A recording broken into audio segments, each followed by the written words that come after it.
We've got a lot to talk about this week, so just going to jump straight into it. So, a lot of you probably wondering, how's the gig? Second time.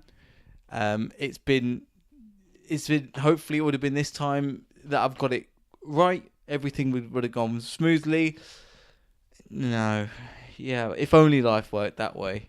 So, came back Friday, and my friend came, so I'm not going to share his name because I don't know if he wanted to be mentioned in this story, but thank you very much for coming. I know you listen to this, so awesome to hear you. Awesome to hear you, and thanks for listening once again. Came with me to the gig, and we were going to first go for a meal, then go to the gig, do the opening set, and then see where it took us. So we just kind of kept it open. It's a Friday night. Now, a lot of you know from working, Friday nights are a bit rough because you're finishing the end of the work week. You just want to relax and chill in the evening. You don't really want to go out that much, especially with dubstep and drum and bass music. So went and had some food, lovely Middle Eastern food. That was fantastic. Then we walked to the gig.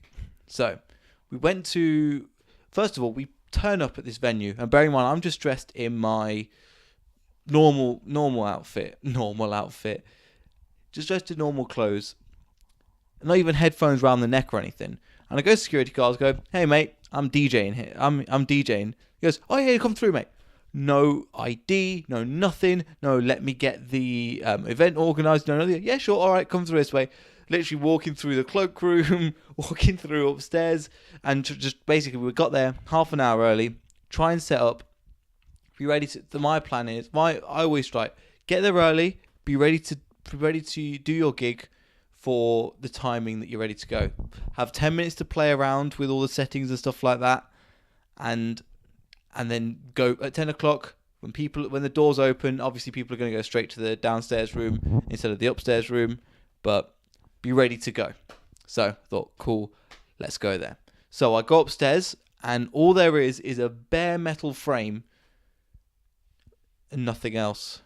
And I went, oh, this is not good. And the security goes, well, I'm going to get the guy that normally runs it is out at the moment, so his assistant who's filling in for him is going to come and give you the equipment. So we're like, okay, no problem. Bear in mind, the venue is quiet. It's 9:30, so there's still not a lot of people. There's nobody there apart from a few bar staff making a bit of noise and setting some stuff up, and some of the DJs are starting to come in as well. So this is where the fun starts happening. So we stand upstairs, and 5 minutes turns into 10 minutes, turns into 15 minutes, turns into 20 minutes. So we try and find. There's nothing up here. We need a mixer, 2 CDJs, 2 speakers, all the wires, and I don't mind setting it myself, but I still wasn't sure how to set this up. So it turns out he's just not there. Then the 2 other DJs came that are DJing my set afterwards. They were doing like a back-to-back kind of thing, and they were going, "Well, where's the stuff?" And I go, "I'm waiting on him." And he goes, and so he comes back upstairs, and he goes, "Okay, I'll find you some equipment." So he goes downstairs. We follow him, take his stuff, put it upstairs, and we haven't got any wires for it. So we just set up, and no speakers, by the way. I was like, well, we need 2 speakers. Can you have 1 speaker?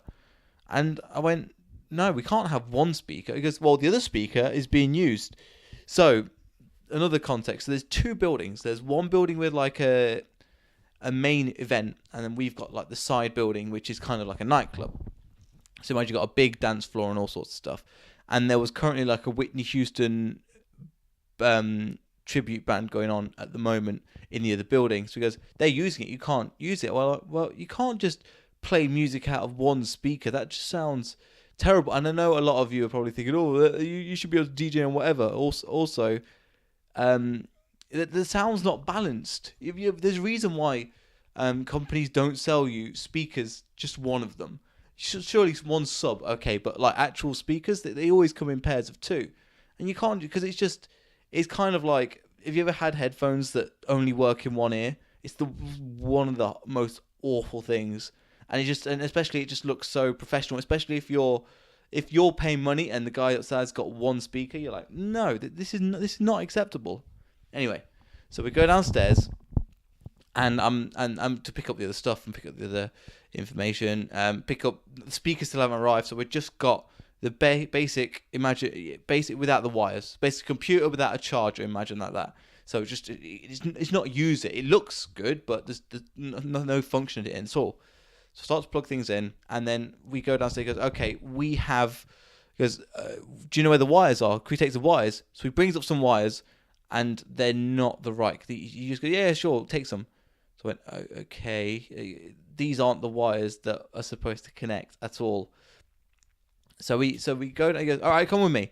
So then we walk downstairs, go into the other venue, and we're just picking up wires, and we're going, so where are the wires that go to? I know what connectors we're looking for, like a specific one for the back of the port, the back of the speaker, and then they're plugging into the mixer. We can't find them, and he doesn't know where they are either. So things are starting to get a bit panicky now. Then we go upstairs. So we go back at this time, and we're trying to figure things out. We're trying to plug in what we can, kind of connect things up, turn the power on, and then we've got an extension lead. We've got 2 extension leads as well. So it's a bit of a nightmare, to be honest, at the moment, because it's, bearing in mind, it's gone past 10 o'clock. So people are starting to come in and going, why is it silent? What's going on here? So we're just trying to sort things out. Sorry, this is before 10 o'clock still. But people are starting to. It's getting close to deadline, so we just keep going. Then he goes, lads, we're closing upstairs. Don't worry about it. We move you downstairs. So I went, okay. So we start moving stuff, all the wires and everything, all the seat back downstairs. Then I'm worried. I go to the guy that's on the main floor that's doing the drum and bass on the main floor. Goes, all right, mate, how's it going? He goes, yeah, not too bad. He goes, what's happening here? He goes, mate, I've no idea. We're supposed to have some stuff as well, but our stuff's coming. So we are like, okay, that's fine. But he goes, so what are you planning? He goes, I've got nothing. What's going on? No plan of what's happening here. So I'm like, all right, not the best, but at least we've got our equipment. At least we're getting set up and we're getting ready to go. If you as selfish as it sounds, we just need to do our thing and get on with it. So we go back, and then we notice, and then we was like, right. He goes, I've changed the plan. You back upstairs now. So I'm like, right, start bringing our stuff upstairs. And they don't. And then we go, well, hang on, where's one of the turntables? Actually, yeah, instead of calling CG, I'll call them turntables. Then you guys will have an idea. I go, well, we've got one. And he goes, well, where's the other one? So we're like, we took it up. We took it upstairs. And somebody goes, oh no, the drum and bass people have pinched it. We go, what? So we go down to them and go, mate, we need 2. He goes, yeah, we've got 2, but one's coming. And I go, yeah, but don't just pinch ours then. And bearing in mind, we've got not cheapo, but the cheaper equipment. The equipment they're bringing in is like a couple of grand for 2 of them. So he goes, oh, don't worry, it's coming. Oh, Jesus! Now this is just getting stupid now. So now I'm kind of not getting annoyed, but I'm just going, right, let's just get this sorted. So I then went upstairs, connected one thing up. Still haven't got the wires properly. So somehow we managed to sort some of the wiring between the 4 of us. Now I'm learning the hard way, but do you know what? Sometimes it's the best way to learn. Last time, the event manager helped me set up some stuff before. One of the barmaids came upstairs. She goes, okay, what kind of leads do you want? And I went, I don't know what they're called. So I just kind of pointed, go, we need one from here into here. She goes, you need phono cables. And I went, yeah, XLRs. No, they're phono cables. I'll get them for you. So she disappears upstairs, comes back with some. They're not long enough. So we've got to go back. I think they bought some new wires. We used the new wires, managed to connect everything in. And bearing in mind, there was excluding all. So there's a power supply for the mixer, 2 turntables, 2 speakers, and then that's just for the power. Then you've got a countless amount of wires. So there's quite a few wires all jotted here and around the place, as you can imagine. It's not ideal, but it's one of those things where you just do what you got to do at the time. And we were just like, right, well, we just gotta get on with this. So finally, we've got 1 turntable, 1 mixer, 1 speaker. So that's kind of, but you can't mix on one. Well, the clicks in the name, they can't mix on 1 mixer because it's only basically it will just turn it into iTunes, or so you just kind of volume up, press the song, and then just press play on the next song, and it sounds terrible. So we're waiting on this next CDJ, next turntable. So we come inside, and then the guy goes, "Oh, I've got it for you, brilliant." Started connecting everything up, plugged that in, got the 2 speakers now ready to go, and I'm like, right, finally on our way. Start DJing. So I was like, please, I know I've made the mistake twice before now. I need to copy, and I need to. I've assigned all the tracks that I'm going to play not in a certain order, but I'm going to. We're finally going to do something. And my friend is now. Bearing in mind, this entire time he's been brilliant. He's been helping out, helping us talk with other people, bringing stuff up for me. Like absolute dream. So we're upstairs. And right, okay, we're finally ready to go. He goes, look, one of the DJs is cancelled last minute as well, so it means you've got an hour and a half set. I go, brilliant, that's fine.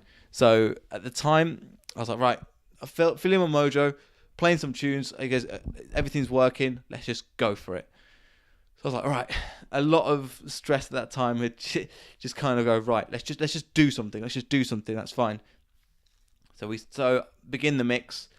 Play the mix really nice and build it up from like a slower pace, stuff that I like, kind of housey, G house, techno kind of vibes, like deep techno, like hard techno with, anyway, and then build it up to so the plan was to build it up slowly and then build it up to a dubsteppy, and then when they're doing hard dubstep, and then leave it over to the other guys and let them do their set. So we've got an hour and a half, so it's a long time to DJ, and bearing in mind it's the first time me using it with my stuff that's working, and for some reason I've still got to have a play about, and some of it wasn't working at all.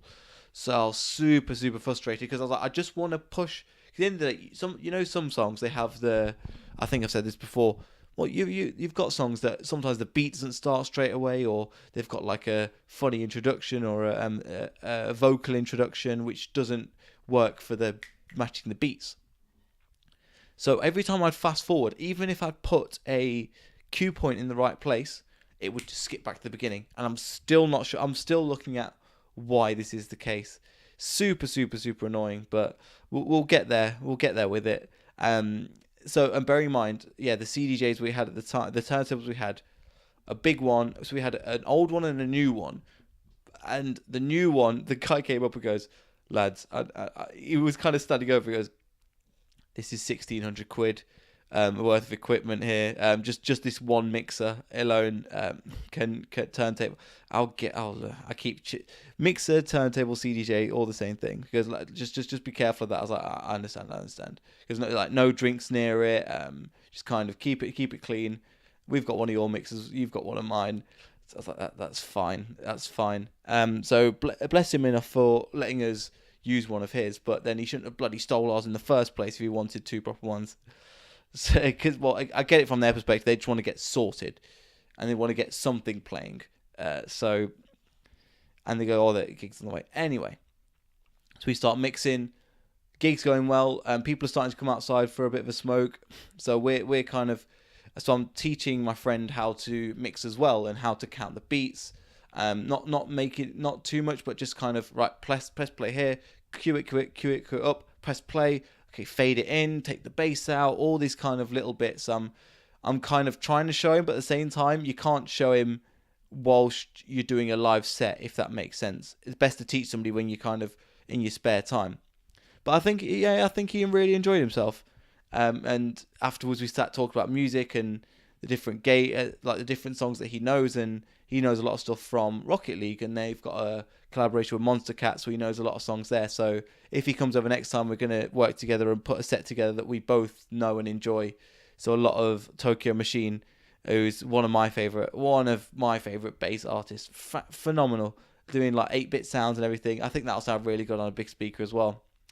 Anyway, so I was kind of showing him, okay, this is the queuing up sounds, and he's messing about with some filters and phasers and different effects as we were DJing, which was fine. It wasn't over the top. It was enough. It was brilliant, and gig went well. We had a few comments, which was which was just funny. Just because I realise now with DJing, you're gonna get people that are, oh, I like that tune. Oh, have you got this? And some guy came up to me and goes, have you got this? And I go, I don't know who that is. And it's some. He goes, oh, I don't know. He's from Leicester. And I go, yeah, but I've got a USB stick. It's not Spotify. It's not a computer. I can't just conjure shit out of thin air and make it work. He's like, oh, I thought you'd have it. Yeah, well, I don't have it. So here we go. So I stuck it in. So I started playing the music. Really good.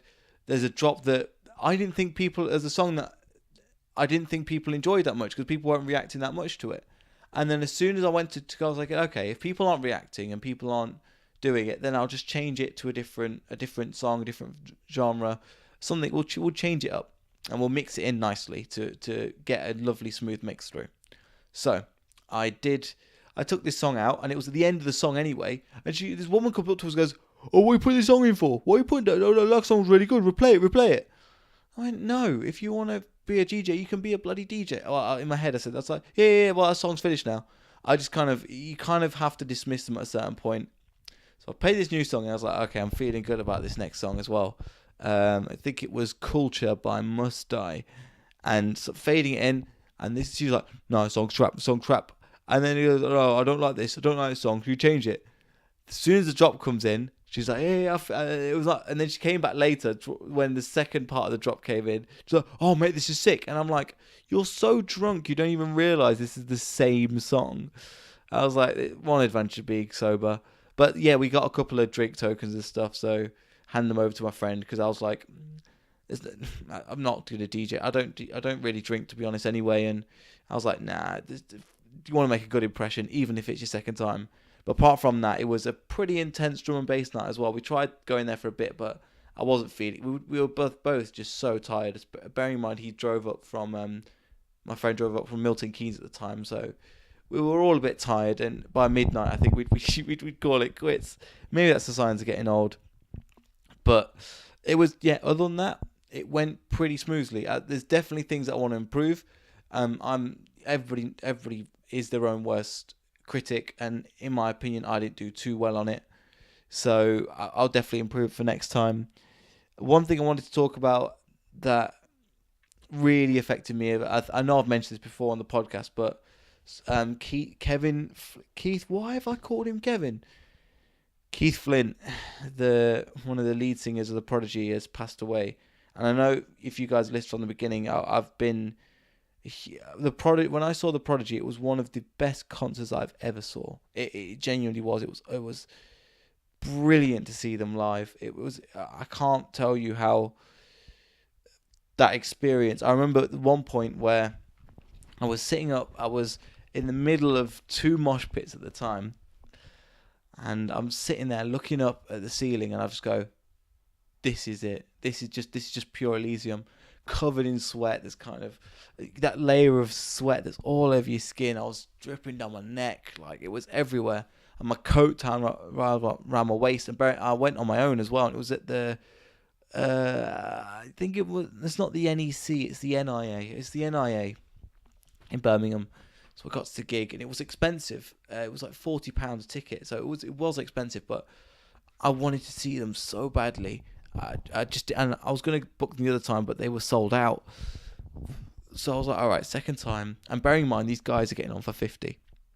If you heard the story before, I don't know what to say, but it was a concert just made me go, oh my God. They played pretty much every song that I wanted to hear by them. Every single song. And Keith was jumping around the stage and just hyping the crowd. Maxim was amazing. Oh, and just the live instrumentals and the visuals. If you want to see some of the videos that I've got of him from that night out, head over to my Instagram. You can see the link on the screen at the moment. Not the link, but the Instagram. So I am Mysterium. So I'm so gutted, man. I'm so gutted that he decided to take his own life.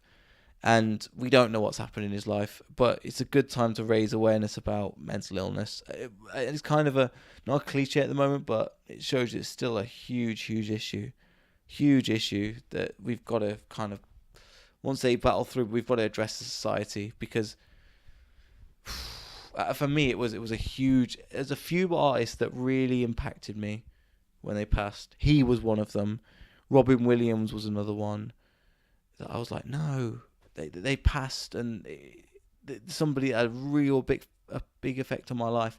That's the first digital album I ever bought. I bought a £20 iTunes gift card when I first got an iPod Touch. What year was that? I want to say 2010, 2011. And I was like, I just wanted an iPod, and I had an iPod Shuffle at the time. I was like, wow, and I wanted to buy a Prodigy album. So I bought $7.99, and I bought Invaders Must Die, and it was phenomenal. That's how I found out about Chasing Status with their remix of Invaders Must Die on there. But the energy, the power that they come through when they perform, and sometimes it is a case of never meet your heroes. But for these guys, Keith was just, he was wild, he was crazy, but it was all full of energy and love. And one of my best memories, I think I've said this as well, from that gig was after the gig. So they performed all their songs. It ended with Outer Space, and everybody was just absolutely in absolute Elysium at that time. Lights came on, and everybody's kind of, same way if you go to a gig or a club or a concert and the lights come on, you're like, all right, things are done. I'm just like, wow, I just can't wait to get home. I'm absolutely wrecked. But I'm like, when you have a brilliant concert, your brain is just on this I don't know how to describe it. It's like also almost like cocaine mode. Just this amazing energy of just, I can barely describe it. I remember how I was feeling. And bearing in mind, I don't go concert sitting. I always go to concerts to dance and enjoy myself, and not to sit. But even I remember looking up and looking to the right, and they were all standing there, giving it the fist pump and just absolutely raving away. And when we were downstairs, where I was about a third to the front. I wasn't going to get any more close, and I was into a couple of mosh pits. So mosh pits, I'll rephrase, it was circle pits. So they were going around in circles. So I remember one of the first songs they played was Breathe. Second or third song, and then Firestarter was around there as well. And I was like, right, time for me to get in. Jumping around the pit. Everybody was brilliant, going around in circles, really enjoying myself. And then I was like, right, time to leave. So I exited the side and kind of was standing with a load of people that were kind of at the edge. And coming back to that point, nobody was extremely aggressive. It was all, if you go into that pit, you know what you're getting into. And again, a lot of you have seen me. I'm not a big, burly kind of guy. But one of the things I also hate as well is touching sweaty men that have their shirts off. It comes to a point where, and it was towards the beginning, so I was like, a little bit creeped out. But if you go to a rave or you go to a concert for long enough and you're just completely sweated through, it's like it gets to the point where you're like, I can't get any grimmer, and my clothes can't get any grimmer, so let's just go for it. So then I went back in, absolutely loved it. One of my influences as well. Just the drums and it's just not. They're up there. The Pendulum and Prodigy are two of the best concerts I've ever seen, for sure. And some of the best producers, and it's such a shame, But I just wanted to say to Keith, thank you. I mean, the performance, I've just rambled on. I know a lot about it, but oh my god, it was unbelievable. And back to a point. So the lights come on. We go walking out, and there's this lady there, and she's heavily tattooed, about 170 centimeters, in a big trench coat and a I don't know what kind of hat with a feathering kind of thing. Tattooed up to the neck. You can see it like coming out the end of her onto her hands as well. And she looks over to somebody and goes, that was really good, wasn't it? And it was another woman they were like an old lesbian couple, and a lot of them, and they were like, yeah, that was really good, I really enjoyed it, and just really friendly. And I remember they going, wow, there's people like me coming. And I was about 22 at the time, and so I wasn't particularly young, but a lot of them were older ravers from the 90s and 80s when the Prodigy were coming out with music from a Tilted Generation, and why am I forgetting the name? It's Outer Space. Their earlier albums, and they played a lot of them songs as well. But I was like, wow, these people are still coming out to see the Prodigy, and it shows you that they trusted to be down on the floor. And bearing in mind, I was still near the mosh pit, so they must have been relatively near the mosh pits as well. And it was safe. It was, the code of mosh pits was still there, which is if somebody falls, you pick them up. You don't just do you don't use elbows, you don't use knees. You just run around. You kind of enjoy yourself, get the aggression out, enjoy the music. It was absolutely phenomenal. It was such a good gig, that one, and that's one of my life-changing moments, I would say. And to hear that he's passed, and we were going to go see him again. I was so excited to see him at Southwest 4 this year. If we're going to go for the fourth time, and I was so excited, but it wasn't to be. It wasn't to be, and so they've cancelled all their tours and stuff now. And I understand they don't feel ready to go out without one of their front men. And if you just Google the Prodigy live and you see, it may be not your kind of music, I understand, but the way they control the crowd, the way they hype the crowd, the way they perform a mixture of not DJ'd but pre-prepared stuff and live instruments with guitar, drums, and all that kind of stuff, it's phenomenal. So they're such a they moved from a sound which was a lot of rave music, and then went to a darker style. Even with no tourists, it's a very dark, heavy sound. And when I saw them, it was The Day Is My Enemy. So again, they played Roadblocks. They played I want to say Warriors Dance. What songs off of that album? Get Your Fight On. What was another one? Wild Frontier and Nasty as well, which were phenomenal songs. Phenomenal. And the lights and everything were incredible. And I shouted my lungs off. I sound worse than I do now when I came back from that gig. And I remember coming back, and I was living in Coventry, so I had to go to Birmingham, walk all the way back walk all the way back. It's like a 10-minute walk. Walk back to the station, go back to take the train from Birmingham to Coventry. Walk home was another 40 minutes, and I was just full of energy still. I was tired, but my brain was on this amazing level of just, oh my god, I've just saw one of my idols, and I've just seen them live. Another one of my idols, on similar notes, I mentioned Pendulum, Run the Jewels. At the time, just phenomenal live, and the vibe there was amazing.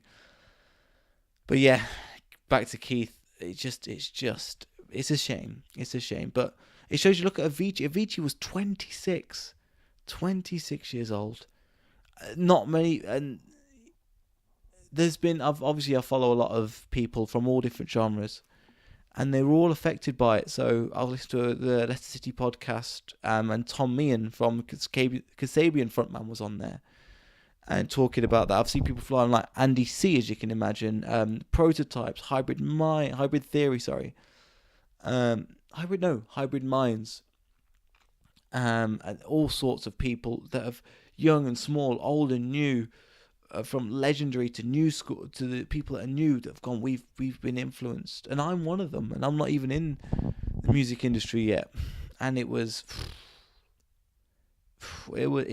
such a shame when I heard. My mum told me at the time, and I went, oh no. No, he's not. And what I've accidentally done there is deleted all my effing notes. That's not a good idea. Oh no! The things I was going to talk about. Anyway, we'll make this up. It's getting on to about half an hour now, so yeah, we'll do another few minutes because I've still got a bit to talk about. So after the gig, I then went on to go to see my brother. We were going to go to see Jauz, who's one of my favourite bass house artists.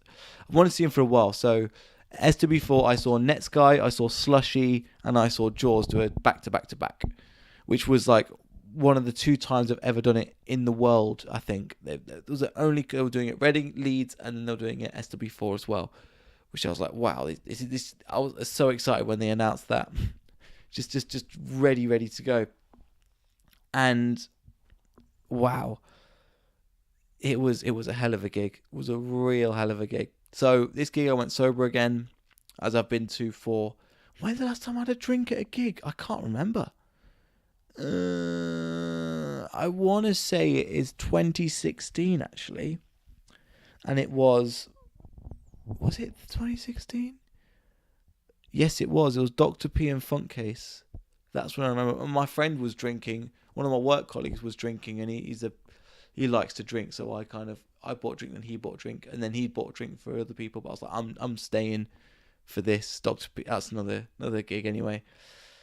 But yeah, Jauz he makes a load of bass house stuff, and he's huge. If you Google Jauz, say Ultra, you'll see his performances on the main stage of one of the biggest, I think, top 3 dance festivals in the world, and he's main staging. And now he's coming to this tiny club in Sheffield after he's previously done just the day before a warehouse or 2 warehouses in Printworks and the one in Titan warehouse in Cardiff. So it's coming to this tiny club in Sheffield. I was so excited. So because his name Jauz, he got all these. First of all, he had these 2 girls dancers there, and I'm just like, I've said this before, get off the stage. They're trying to be sexy to like really hardcore bass house music, and it's just not working. And all the thing is, I don't know, I could dissociate myself with that, the feeling of music and this feeling of that kind of music, and then the sexy girls, I'm like, nah. What was better though, they did throw inflatable sharks into the crowd, which was, who doesn't like inflatable sharks, you know? So that was really good to see. Inflatable sharks are always a bonus, but the gig was brilliant. Really enjoyed going to that. Oh man, I'm so gutted. I've just deleted all my notes. Such a moron. But yeah, gig was fine, but I was functioning on very little sleep. A lot of headaches. So Sheffield, if you ever want to go to a rave, Tank is fantastic. You've got to be into, but so Jauz tried to experiment with so he's when he's doing a lot of American festivals, he does bassline and a lot of bass house, especially in Sheffield in Tank. A lot of it is bassline. It is what I think it came from Sheffield. Well, this new wave anyway. So this like new mainstream stuff came from Sheffield and brought it big into the mainstream. So it was brilliant, but he tried to experiment with other dubstep stuff, which for me was amazing. But I think the crowd weren't really feeling it. He played some really underground tunes from a remix of Shammy. I remember a Boombox Cartel remix of Nightmare and Boombox Cartel. I can't remember the name of the track, but some tracks I was the only person in the place that I know this song. So again, he was brilliant. So I've seen individually all 3 artists separately now, as well as seeing them perform together. So Slushy, is, if you want to know, he's like Marshmallow. He's like one of Marshmallow's proteges, very very successful. And I saw him at Ministry. Then I saw Next Guy, God knows how many times now. I've seen him in his live performance. If you ever get a chance to see it, is fantastic. So what he did, so he's got this song called Ironheart, and it was off a few video games. And I won't say it made him famous, but it definitely put him more on the map. So he's playing all these songs, and halfway through Ironheart, the MC goes, right, solo time. He points to the drummer, and the drummer just starts doing a solo, and we go, oh, this is really really cool. Then he points to the keyboardist, and the keyboardist, so he performs with a drummer, a keyboard player, and then Boris, the main Next Guy guy. So Next Guy is the guy, and it's named after a computer virus, I believe. So he performs everything live. He has a female vocalist, and he has a MC as well. And it was fantastic. So I saw him when it came to Birmingham. I've seen him. I saw him a few times at festivals as well, DJing like a DJ set and live as well. Then I've also saw Jauz on his own, pretty good. And then Slushy was at Ministry Sound, which was, if you ever want to experience a rave there, the main room is just amazing. It's wall to floor basically. There's speakers on speakers, and you can stand on the speakers and rave. It's ridiculous. And they literally have a sign going, "Warning: please use earplugs," or / "Don't stay in this place. If you don't have earplugs, please don't stay for more than 45 minutes. It will do your hearing in." And me, I didn't wear earplugs and went in for like 2 or 3 hours. But you make stupid decisions. I'm not got tetanus. I've not a huge festival goer where I'm standing next to speakers. And back to the gig, one of the guys was DJing afterwards. He just whacked the volume straight the way up so it was clipping. And I'm like, just look, to enjoy music, you need to have it at a decent volume. I'm expecting people to have conversations, but not to be drowned out by the music. And bearing in mind, the speakers at the time were going away from us. So God knows what that sounded like in front of the speakers. It was mixing things up now, but yeah, it's been a hell of a week. One thing that happened recently at work as well, so I've had this weekend, and I came into work, and I'm back in the office for a bit, so back in Coventry. So I walk into the office, and I say, "Morning, how are you?" And the guy goes, "It's Tuesday." And I went, "Great, you've been here for like 12 years, and you've basically become part of the furniture, and this is just what you do now.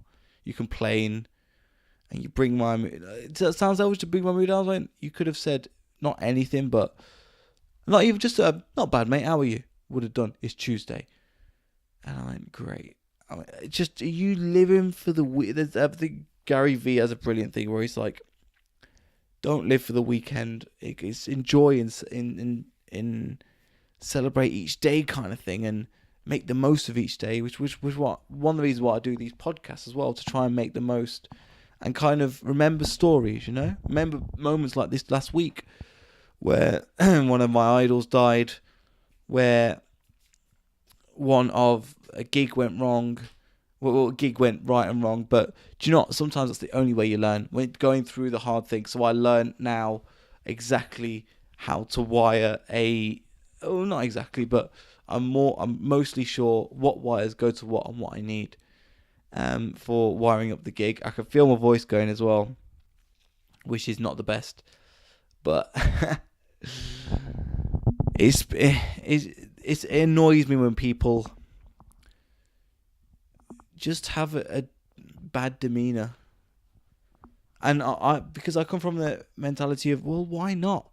One of the things I did recently, where this week I was on the 100% LCFC podcast that should be out today sometime, so I'll link it in the description if you want to listen to that. If you don't like football, it's not great. If you don't like the City, it's not great. But it's me cracking a couple of jokes, just talking crap on Skype. I thought it was good fun, and I really enjoyed it. But it may not be so good to you guys. But if you've not got your weekly dose of me, even though it's just 40 minutes, go listen to that. It's something that I want to do. I want to keep creating. And Lee, the guy that's on it as well, that hosts it, he said to me, after we kind of had a little after chat, after the podcast was done, and he says, Neil, I was fed up of swiping through Facebook and just like looking at this thing going, not I can do it, but and then creating and making things is very addictive. And I don't think as a society we encourage people to create stuff. We don't. And like, it doesn't have to be the biggest jigsaw, the biggest this or biggest that, but a skill that you feel you can get better at. So one thing I'm working on at the moment, I'm getting my head around finally figuring out how to do guitar covers. So if you follow me on Instagram, you've seen that before. I post a picture of my guitar, laptop, and amplifier. So I'm working on the little details on how to record with visuals, not just a podcast, but a full episode, a full guitar play along that sounds decent. So, my voice is really ending here now, and it's getting up to 40 minutes now. So, it's coming. It may not be soon, but we work on it half an hour each day, or just little things, and you'll start to get your head around it. Whatever it is in life, if you want to do it, I mean, just do it. Like, I'm learning French again, as I tell you that, and I'm saying things. I'm like, oh, I know stuff now. And they're like basic things like 1,000 words French, 1,000 French phrases and words. I'm just like, right, just put that in the car. Half an hour to an hour on the way to work, and you just start to pick up things. And it's like, you've got to throw yourself in. And the more, sometimes you're not got to think, you just got to do. So I'd like to leave you on that message. So thank you very much for getting this far. Thank you to my voice for holding up and me not really drinking water for the entire time, which probably didn't help this. There you go, Neil. Drink it at the end. That'll help. Anyway, hope you have a lovely weekend. Thank you so much for getting this far. Actually, one last thing I want to remind you on. This was a weird dream I had last night. It was, you think, as you get older, your dreams kind of get more crap, right? I found that anyway with me. So one of the things I've done recently is I was like, because my subscriber count went up from last week from 35 to 36. So back in the game. I think I'm on like 3,700 views in total now. So we're getting there. We're getting there with this. And I've created like a solid fan base of about 20 people that listen. So thank you if you're one of the 20. Really, really appreciate you. So we keep going. And I had a dream that I had 38 subscribers. I went up to... I was like, and I remember thinking, this is brilliant. I'm getting there. This is beginning. It will take off from now. I'm not interested in this taking off, if that makes sense. I'm just interested in doing stuff that I enjoy and doing content that I enjoy. Maybe it will change in the future. Maybe it will get a bit better, a bit longer, bit more in the moment. And I think it's improving.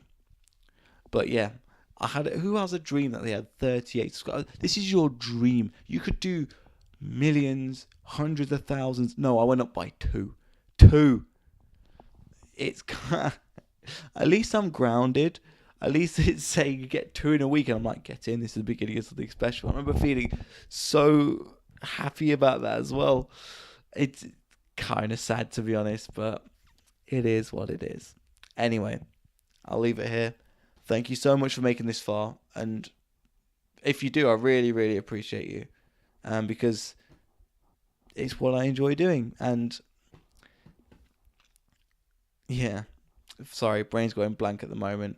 I'll just end this here. Thank you for all the likes, comments, and subscribers, all just crazy Dutch shit. And I'll speak to you in the next video. Bye-bye.